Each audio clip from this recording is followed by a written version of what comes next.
awwaan hin jenne jedhen jedhu kan jette naan jedhe nattas fuudhan jenne jedhaa jette naanaa jedhu waan abaan alangaa jedhu kanas anirraa quban qabu waa takka waan beeku hin qabu akkanumaan dubbisu baan irra maaloo kabajamoo abbaa murtii rakkoo hafuufaan qabaa fincaan waan na qabeefi mee jiddumaan fincaaniin dhufa naaf hayyamaa kabajamoo abbaa murtii gaafiin himatamaan deeyse ragaa mana yaalaatiin hin mirkanoyne egaa himatamaa keenya haala ragaan amansiisaan hin dhiyaanne irratti taane gaafii kee keessummeessuu waan hin dandeenyeef gaafii kee fincaanii fi hin fincaanini jedhu murteessuudhaaf torbaan keessa jirutti aanee torbaan irraa guyyarraa sa'a 9tti beellamameera galmeen cufamtee gara mana galmeetti deebitee jirti.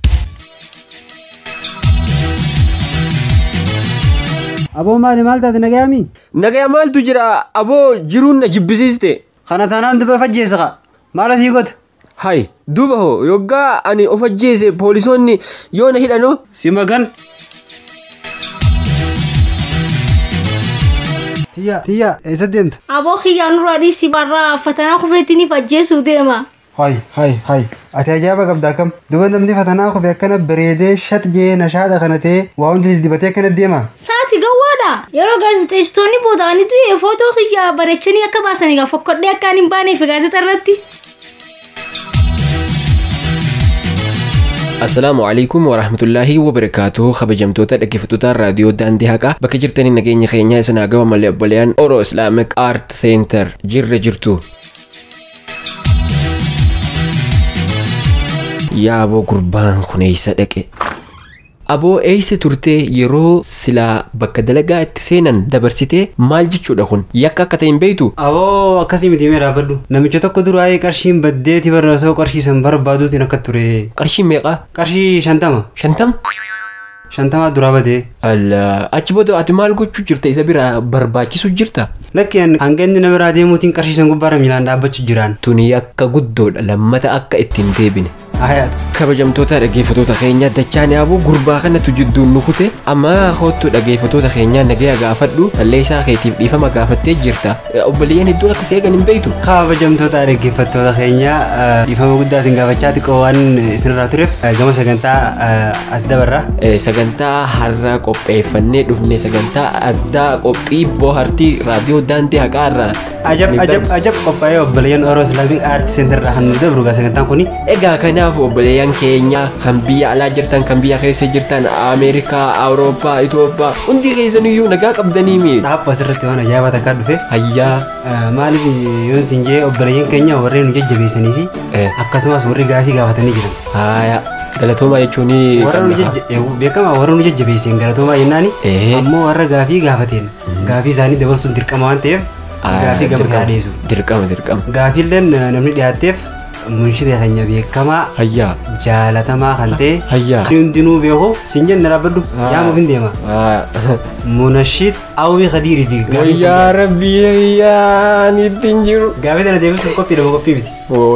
Yoo iddoo aniin jechuudha.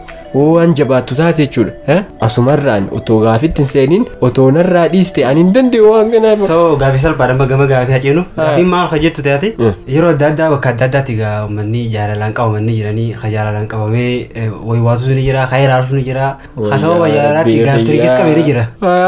Awwii Khadiir yoo jaalalti si qabde maal taataa akkam gootaa kan jiru gaafiin si dhiyaatte deebisaan mataa kee gubbaa. Akkas taatu laaftuudha kan bar waan biraan isaa ture bar. Akkas taatu laaftuudha. Laal deebisaa si maali gadoo. Dura maaliin jaan beektaa? Dura hoggaa jaalalti na qabde gannadhiis hin jaan. Ni kadhatta. Ni kadhaa laal gannadhiis hin jaan. Hoggana dhaga'u didee wanni gannadhiisu didee. Laal rukuteetiin isarraa hin of gadhiisisiisa. Abbaan abdii dhiyaate abdii akkam tootaanii waan jedhutaan amma farratti eegu jira. Ani immoo akkam yaada beektaa abbaan abdii laal ulaa duratti eegeetu maani haadha abdii booksiin. Inumaa booksii miti abbaan abdii kun hedduu jira. Baakoraa wanti kun fakkaatan baakoraa yemaniin tokko ni jira. Dura isa gala jedheeti yaadaan immoo. Isii dura galamu isaa dura gala mee walumaa kan laallu. Walumaa laalluuti yookaan suutaan wallaafefatanii wal araarfatu ta'ee balaan buutee yookaan namni yaa'eeti wal araarsa ta'ee mee waan dhufu deemtu akka laaluta. Manguddolleen egaa wal fuute booda wal janaajananteeti wal laaffisachuun ni dandeessi. Kanaafuu meeqa deebisaa kana diraamaa kana eega dhaggeeffannee. Akkasii gaa diraamaa gaa yeroo tamitti akka isinii dhuftu immoo isinitti himuun barbaannu qophiilee wal duraa duubaan isiniif dhiyaatan keessatti kan isiniif dhiyaatu taate jechuudha toora isii qabattee ammoo obboleessa keenyalleen Dr. Ibsaa yookiin qilleensi Nasirii bubbisee egaa waan qopheeffate qabaa innillee ni dhufa. Egaa kabajamtoota keenya sagantaa tana gaggeessaa kan isin wajjin turu an obboleessa keessan Iduu Alii Musaa anis obboleessa keessan Awwii Khadiir ogeessa teeknikaa Hamzaa Booranaa waliin ta'uudhaan egaa sagantaa tana kan gaggeessinu kanaaf nu wajjin turtii gaarii. Hayee gaamee Awwii Khadiir sagantaan jalqabaa maal haa ta'u? Sagantaa jalqabaa gaa meessi bira jirtiin si'aame? Dhugaa keetiin bira jirti. Sagantaan jalqabaa dinqa uumamaa Rabbii keessa. Maalee Rabbii waan raajii tokko jechuudha. Waan haala nama dinqisiisan jechuudha. Inshallah qophiin kun torbaan dhiyaatu ta'a jechuudha. Kanaafuu dinqa arjii kana kan nu dhiyeessu kutaa takkafaadhaa obboleessa keenya Awwii Khadiiri dhaggeeffanneetii mee walii dachaana. Galatoom waan naaf feerteef.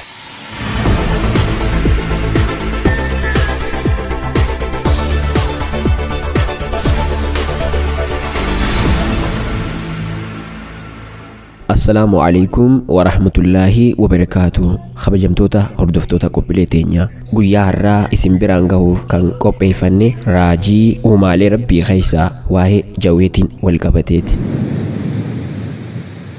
جوين بنينسوتا علمي نما كان صداتو في جبود جوين أكا قرانون إبسوتي الدنيا كان خيسا سيني كما دي دميشان تجر سنة كيسا هركي سمي نمت بيفو دندهو هركتي دمكف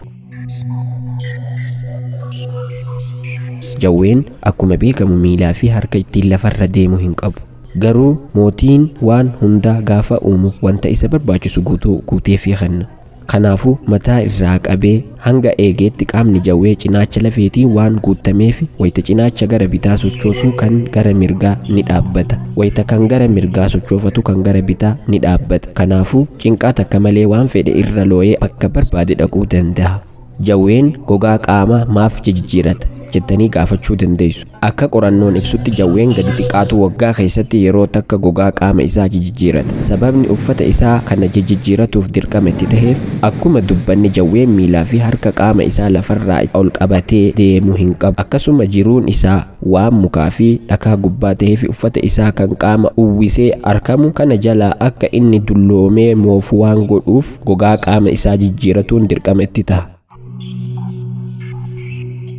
Jawween raajii tokko qaba wayita gogaa jijjiiratu harka ittiin ofirraa harkisu hin qabu eenyutu gogaa kana irraa baasa hin jettaniire jawween wayita gogaan isaa dulloomu waan beekuuf gaafa jijjiiratuu fedhe fuullee xiqqoo akkaan dhiphoo taate mataadhaan itti seenee gara achi aanuun bahuuf uf dhiiba gaafa kana dhakaa yookiin mukni inni jidduun of dhiibu suni gogaa isaa kan gubbaa irraa kan moofe kana irraa gadi mulqa jechuudha wayita achii bahe naannoo isaa sanatti bishaan harkannaan qaama isaa jabeeffachuuf daqiiqaa muraasaaf bishaan keessa ture subhaanallah jawween waan gurra hin qabneef qaama guutuun dhagaa akkasuma waan funyaan hin qabneef arrabaan ulata yookiin fuunfata kanaaf jawween hoggaa deemu arraba isaa afaan jalaa banee gadi baasee badhee keessa facaasaa deema sanyiin tokko mataa isaa keessa qaama sadarkaa oowwaa ittiin tilmaamamuuf naannoo bineensi inni nyaatuuf barbaadu osoo dukkana keessa jiraatillee ittiin to'atu qabutu jira haalli jiruuf jireenyi jawweedhaa homa nama ajaa'ibu jawween wayita aannanii fi ibidda argu gammachuun isaa daanga darba jawween hogga bishaan dhugu hadditti hin dhaabu hanga machaa'ee uf wallaalutti gariin jawweedhaa sababa bishaan daanga malee dhuguuf du'aan addunyaarraa ka'a jawween eegeen isaa yoo irraa cite yeroo muraasatti deebisee biqilchuu danda'a gosa jawwee keessaa garii yoo umriin achi deemee ijji isaa jalaa dhukkubsachuu eegalte ganama dhakaa gubbatti bahee aduu ganamaatti fuula gara galchee ija isaa dhukkubdu saniin aduu laala guyyaa 7 yoo akkasi godhe ijji isaa nagayatti baatiif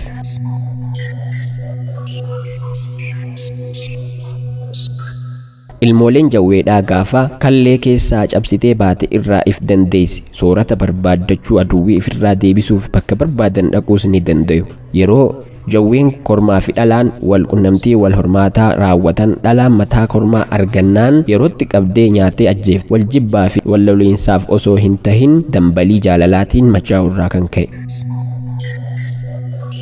bineensota hedduu keessaa jawween beelarratti obsuudhaan adda durummaa qaba itti aanee wakalleedha laggeen biyya Biraazil keessaa jawwee humna ifaa maddisiisutu jira jawween kunis paayitoon watar jawwee bishaanii jedhamuun beekama vooltii 500 ol kan maddisiisu yoo ta'u kunis farda tokko qabee ajjeesuuf gayaadha kabajamtoota hordoftoota qophiilee teenyaa raajiin uumaa rabbii guyyaa har'aatiif isinii dhiyeessine kana fakkaataa isin biraan gahaa kan ture aan Awwii Khadiir itti fufa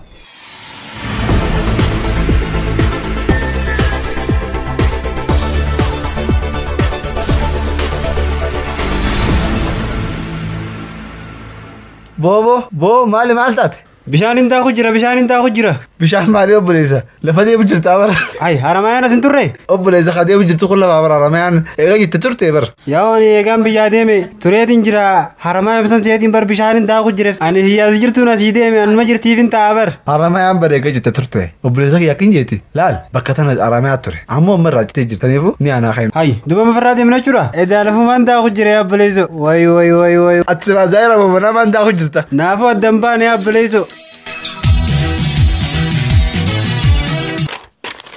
Kun kasaayinsiiti ingilif takka eda'uu takka meeqa samaaliif na dhibe kun ammoo abbaa kiyyan gaafadhaa qoyama. Abboo Yoo maal jette ilma koo? abboo herrega takka na dhibeeti mee naaf himi takka eda'uu takka Sahum maal godhataa hin jedhu. Dhamaa kudura mana barumsaa eegaa sinege amata meeqa haga ammaan tana takka itoo takkaan barreeti. Saatiin na dhibe. Kun waan salphaa kana gaafatta? Mee naa himi ati abboo kiyya naa himi. Deem kaalkuleeshinii naaf fide ammaan si garsiisa. Jecha hayyootaa.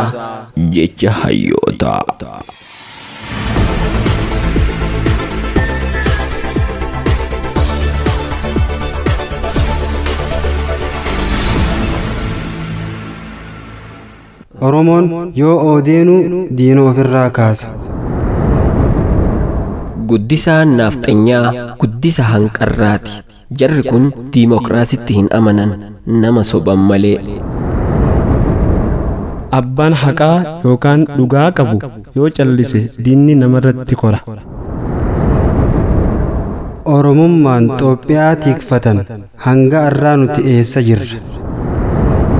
Ummata cinaa keenya hin geenye hannaa qawwee dhiisnee irraa binnee itti gurguruu baannaan torban takkatti biyya teenya keessaa yaafu. Qawwee dandeenyu haa tolfannu, qabeenya qabnuun haa bitannu, dadhabnu diina keenya irraa haa hiikkannu.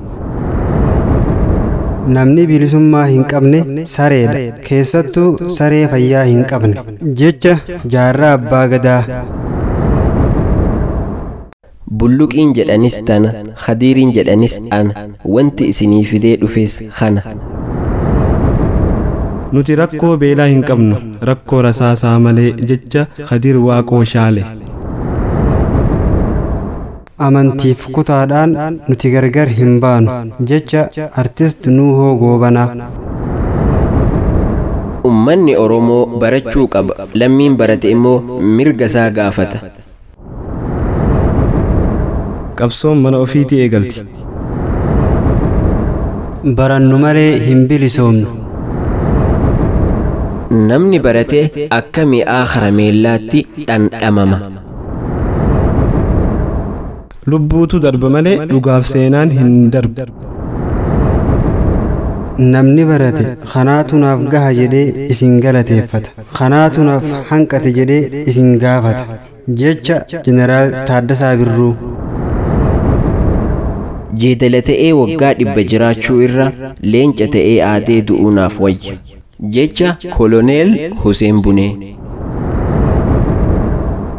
Ummata Oromoo hammo'uu danda'u qawwee miti. Jaalala qofa.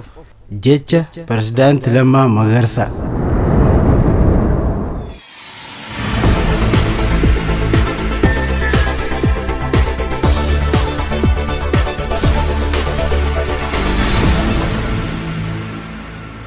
Hay. Way ajaa'iba. Lakkaa kana hunda kaniin itti shawwadamu jiru. Yeroo mara giseen itti bilbilee ani eessa jirta jeen lakkaasiin maashina bunaa boorsaa keessa fudhattee bakkuma bashannanaa sanii sokkata keessee zizi godhaana shawwadaa jirti. Way Akaminta wayyaa rabbii khiyyamee akaminta.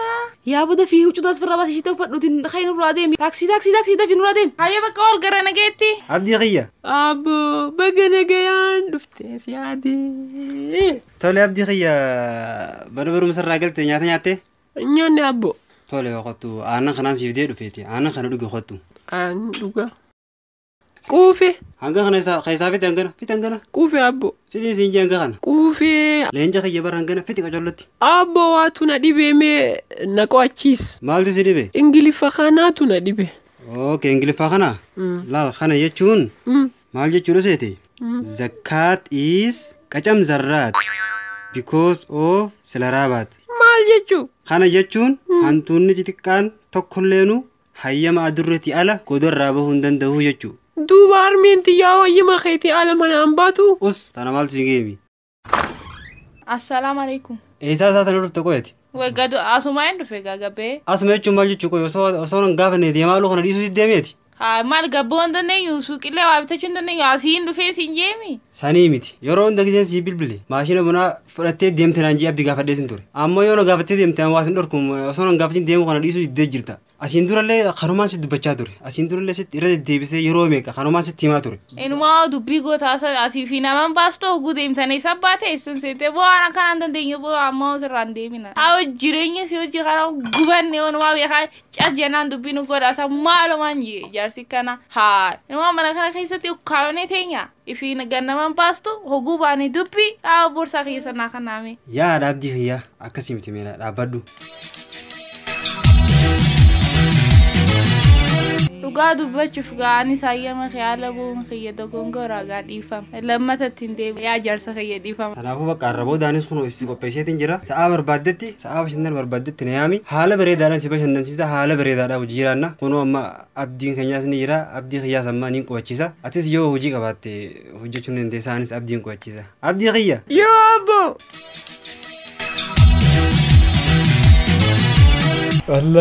Allah.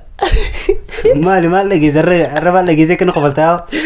Yaabo abbaan abdii dhibaate abdii bar wal araaramanii. Awwa taa'e. Dhugaa. Nuti wal tuman jennee eegu jira wal araaramanii. Dubbiin tun qoyi iccitiidha eessaa dhageesseeti? Jaarsi takka illee hin baane haye dubbii zamana kanaan beektoota immoo. Akkasiisa. Akkas taanaan taate dubbin amma naa galtee bara. Kabajamtoota dhaggeeffattoota keenya diraamaan kun illee kan itti fufutaa jechuudha. Idoo akkasuma fakkaatame. Torbaan dhufuu kutaa sadaffaa isaa qabannee kan isin dhiyaannu ta'a. Qophiin teenya tanarraaf dhiyeeffannee simbiraan gahaa turrelleen tana fakkaatti nagaya dhaammachuun duratti ammoo gaafii takka qabna. Gaafadhu akkas taanaan. Gaafiin tunis maal jetti beektaa? Hawwiidhaan kan eegan jedha guyyoota hedduu erga lakkaa'ee booda dhufa. Dhufaatii isaatu otoo hin argin deebi'ee kan deemu maalidha torban qophii bohaartii irratti dhaggeeffattoonni keenya gama raadiyoo daandii haqaatiin nu erguu ni dandeessanii deebii isaa jechuudha kan tokko hanga sadii bahee fi waatu jira. Akkasi beekamaadha haaluma beekamuun gaa qophii teenya tan raadiyoo daandii haqaa irraa dabartu qulqullinaan argachuudhaaf yuutuub irratti illee sabskiraayib godhuudhaan toora feesbuuk irratti illee laayik godhuudhaan akkasumas tiwutariidhaan follow godhuudhaan hordofuu kan danda'an gamanumaan dhaamsa dabarfanna. Obboleeyyan keenya hedduu sin jaalannaa fayyaa umrii dheertuu sin haa kennu sagantaa tana gaggeessaa kan isin wajjin ture an Awwii Khadiiri. Anis obboleessa keessan Iiduu Alii Musaa. Ogeessa teeknikaa Amzaa Booranaa wajjin ta'uudhaan gaa si wajjin turre akka isin bashannansiisnes abdii qabna waan dabalamuu qabuuf waan irratuu qabullee gama keessaatiin gama raadiyoo nu biraan goonee dandeessanii akkanaati gaa inshaallah nagayaan horaa bulaa deebana.